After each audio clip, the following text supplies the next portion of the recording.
Tendes que estar moi atentos. Esperemos que vos guste. ¡Imos alá!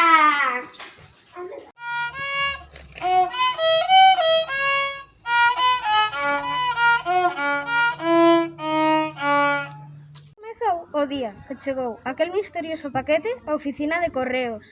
Por ali foi Don Ourizo, que non dubidou en preguntar se aquel paquete era para el.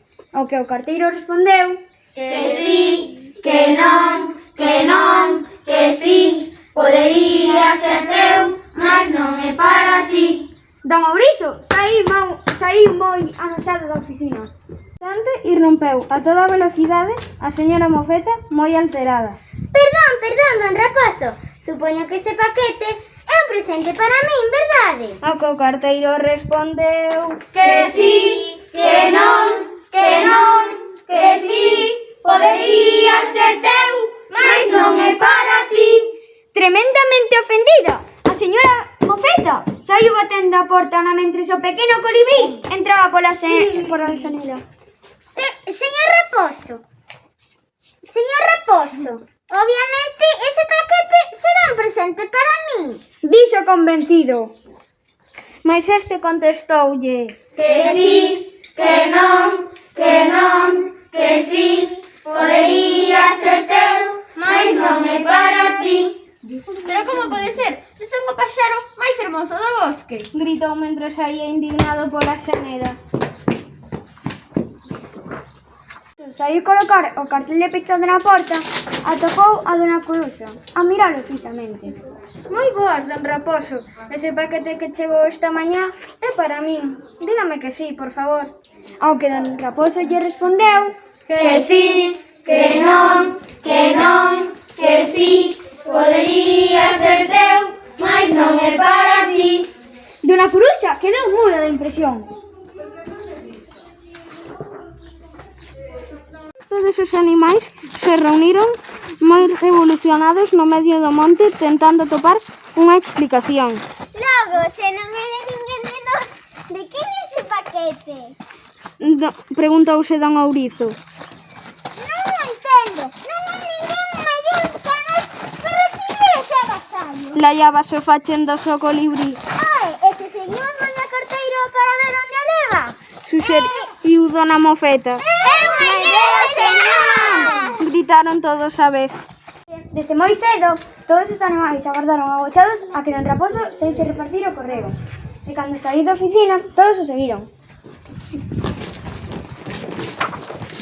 O carteiro pasou primeiro pola casa de señor Oso para entregarlle unha postal que lle mandaba o seu primo o oso panda desta China.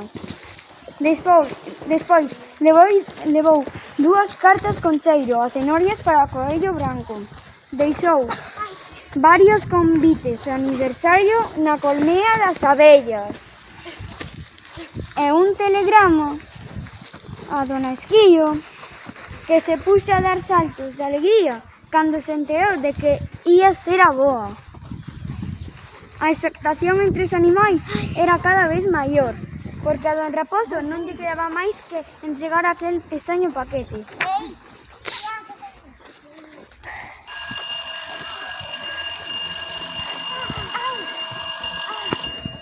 Na mentres o seguían sigilosamente e ante a sorpresa de todos, don Raposo parou na porta da pequena musaraña.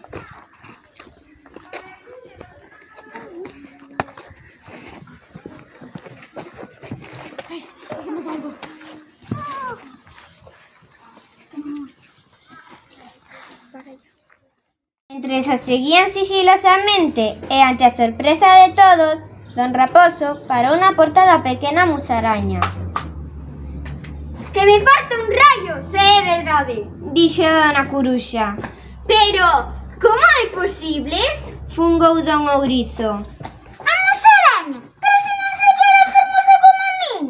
Rosmou o pequeno colibrí. Necesito unha explicación. Berregaba dona Mofeta. Os amigos empurraron pola porta, entraron na casa da pequena musaraña sen sequera chamar.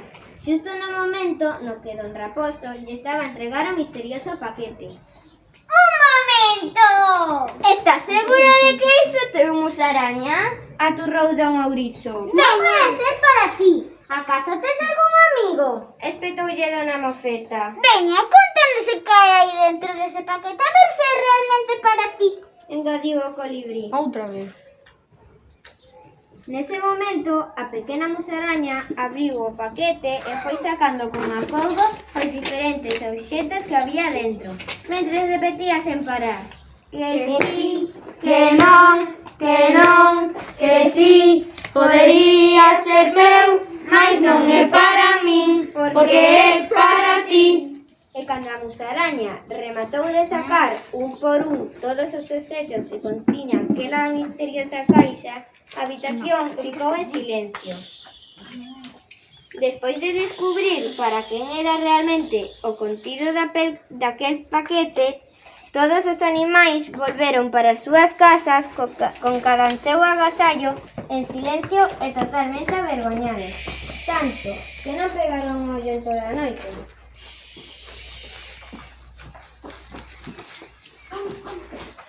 Recibiron unha carta por debaixo da porta. Agárdamos na oficina de correos al mediodía. Asignado Don Raposo.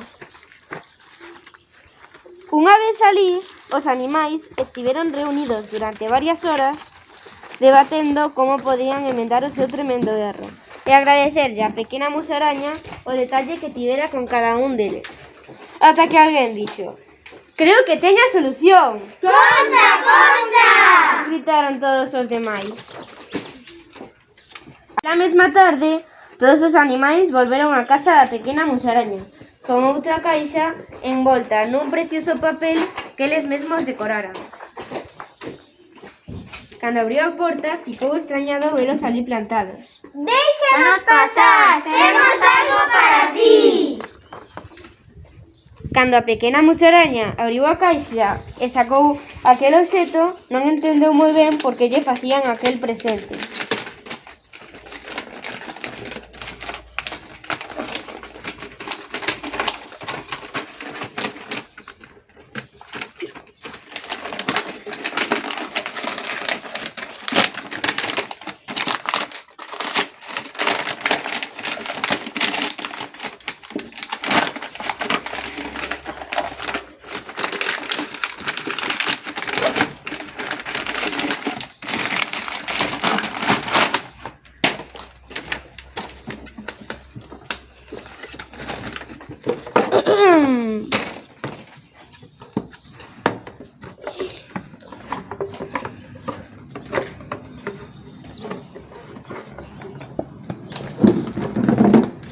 Mira que hai dentro do espello.